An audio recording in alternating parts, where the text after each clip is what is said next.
Hey everybody, hi dads and moms. It's Monday. I'm Catherine Endy, the family life coach, and happy to be with you on this sunny Monday.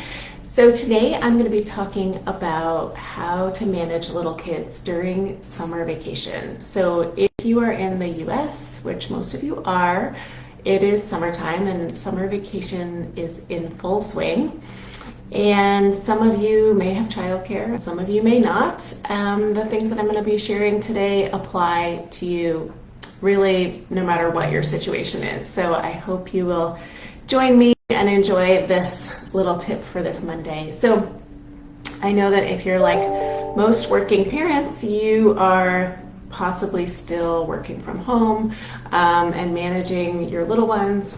If you are, no matter what your situation is, managing little kids and whatever it is that you have to do during the day at home is a lot.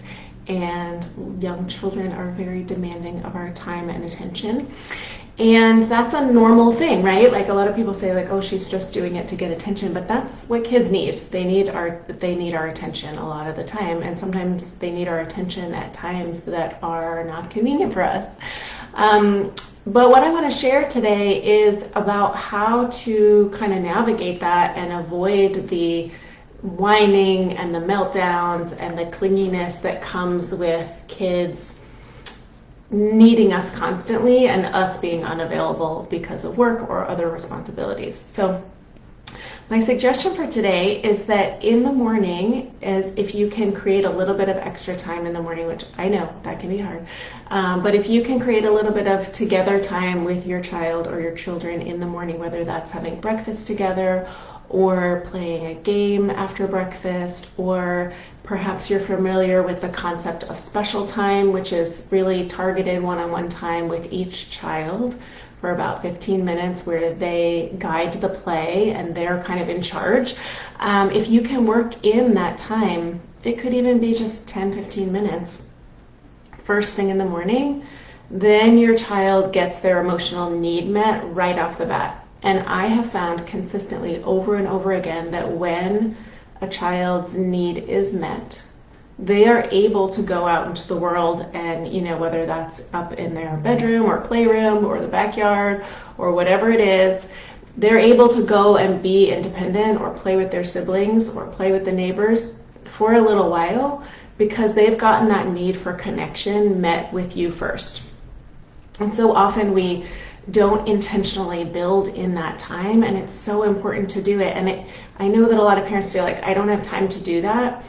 And my response is you don't have time not to. And what I mean by that is that if you can spare just 10 or 15 minutes at the start of the day and periodically through, we'll talk about sort of sprinkling these in throughout the day, I promise you, you will get a half an hour, maybe even 90 minutes of uninterrupted time because your child's need for you is met first thing in the morning.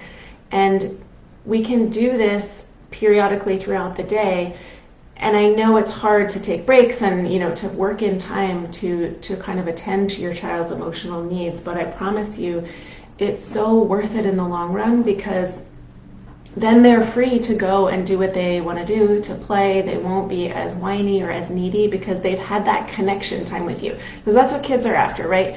They are after connection. When parents say, she's just doing that to get attention, or he just did that to get attention, yeah, what they actually need is connection, right? Like if you can reframe a little bit, he's doing that as a bid for connection.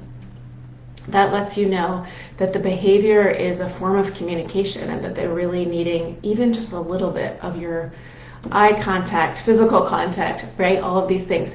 So my recommendation is build in 10, 15, 30 minutes in the morning and make it really intentional. Tell your child, tomorrow morning we're going to have breakfast together and then we can play any game that you want for 15 minutes. And we'll set a timer and you get to choose the game and you get mommy or daddy full attention for 15 minutes. And I think that giving them a heads up about them lets them know when they can rely on you being available. Because I don't know about you, but my kids are kind of constantly wondering, like, are you free? Are you working? Can I interrupt you? Is this a bad time? Is this a good time, right? So letting them know in advance when you're available, and when you're available just for them, is so helpful for calming their nervous system, letting them know what to expect, helping them to feel safe, knowing that they have access to you when they need it. Or they might not have access to you exactly when they need or want it, but they know that it's coming, right? It's kind of like, I think the like food and hunger analogy is actually a really good one here, and we'll talk in a minute about emotional snacks and what I mean by that. But if if you have breakfast and then say you go to a conference and you know that at 10:30 there's going to be a snack break where you can get some coffee and a muffin. Then if you're starting to feel hungry, I can wait. Like, I don't need to pull out my granola bar right now. I can wait because I know there's a break coming. Or I know, like, oh, it's 12:30, but I know there's a lunch break coming at 1, so I can wait, right? And it's the same with little kids. Like, they might not have a wonderful concept of time.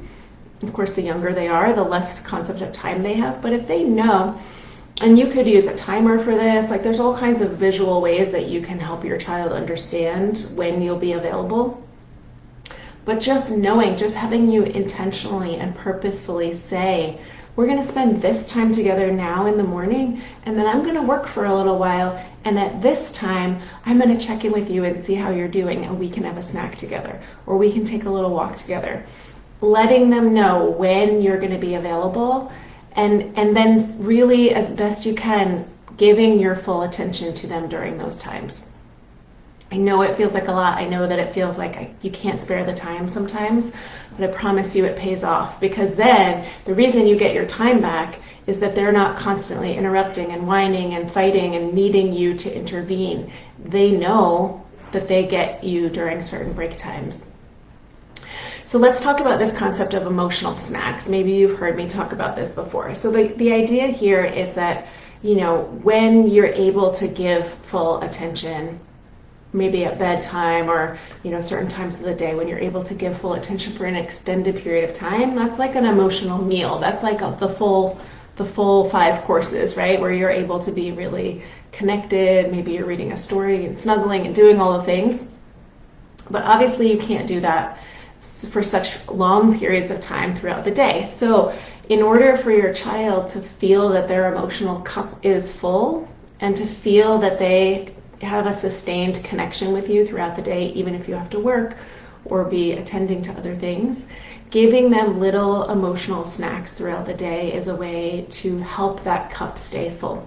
And so what this looks like is some of those scheduled breaks like we talked about just a moment ago, but also things like, if they come to the door of your office or they come into your space, just pausing and giving them full eye contact and say, I can't play with you right now, but I love you so much. Or just giving them a squeeze, just giving them a little bit of your connection, like your little emotional juice, right? As much as you can. It can also look like, just waving or making eye contact from across the room, even if you can't stop what you're doing. Or just giving them a little, just little nuggets like, I see you, or I love you.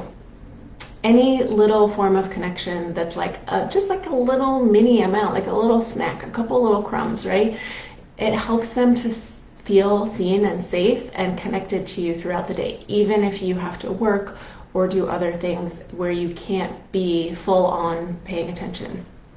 So those little opportunities to connect are really powerful. It might seem silly, it might seem trivial, it might seem like it's not going to work, but I challenge you this week to give it a try. So here's what I want you to do this week.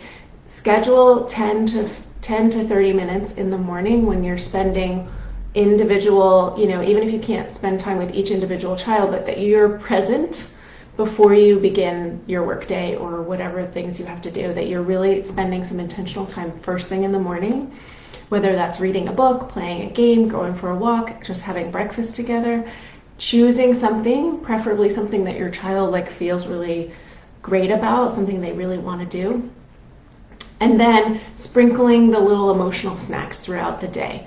See how that goes. Let me know in the comments. I really want to know how this goes for you, and if this feels like it buys you a little bit more time throughout the day because you're maybe seeing fewer interruptions, less whining, less clinginess. So let me know how that goes for you. I hope you have a wonderful week.